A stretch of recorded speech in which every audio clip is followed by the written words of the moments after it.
মাসখানেক আগেই জামা কাপড়ের মানে বাচ্চাদের জামা কাপড়ের মাপ কেমন হবে সেটা মাপ নিয়ে গেছিলো, ভিডিওতে আছে। তো আজকে তারা জামা কাপড় দিয়ে গেল এবং আমরা তারা সেটা বুঝে নিচ্ছি। এনারাই আর কি মাপ নিয়ে গেছিলেন এবং এনারাই জামা কাপড়গুলো তৈরি করে দিয়ে গেলেন। তো আমরা সেটা বুঝে নিচ্ছি কোন ক্লাসের কেমন কী সংখ্যা। তো জামা কাপড়গুলো আলাদা করে নিয়ে নিয়েছি এবং প্রথমেই হচ্ছে ইনফ্যান্টের যে বাচ্চারা আছে তাদেরকে দেওয়া হবে। তো তাদেরকে নাম ধরে ধরে জামা কাপড় দেওয়া হচ্ছে। তারা তো খুবই খুশি। ছোটোবেলায় আমরাও খুশি হতাম, মানে আমরাও খুশি হতাম যদি পেতাম। আমাদের সময় জামা কাপড় দেওয়া হতো না, আর মিড ডে মিলের ব্যবস্থা ছিল না, সেটা আমারও খুব খারাপ লাগতো ছোটোবেলায় যদি জামা কাপড় পেতাম। তো জামা কাপড় খুবই সুন্দর দেওয়া হচ্ছে। মেয়েদের জন্য স্কার্ট আর হচ্ছে এই যে জামা 2 পিস করে জামা দেওয়া হচ্ছে, খুবই সুন্দর। আর কাপড়গুলো ভালো, কাপড়গুলো আমি দেখলাম তো, কাপড়গুলো বেশ ভালোই।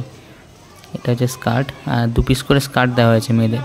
আর ছেলেদের প্যান্ট, একটা হাফ প্যান্ট, একটা ফুল প্যান্ট।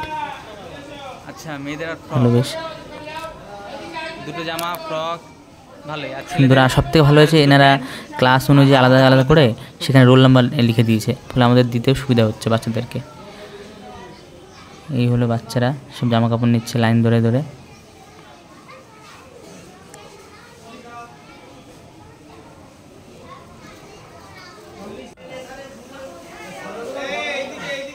এইসব বাচ্চারা জামা কাপড় তুলে ধরেছে, এটা ছবি তোলার জন্য আর কি।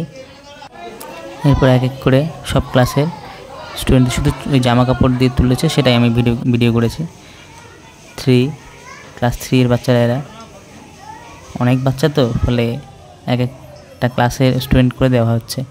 4 এর, এরপরে হচ্ছে ক্লাস 5দের। এইবারে লাস্ট, এবার তো এরা স্কুল থেকে বিদায় নেবে। চলো টাটা।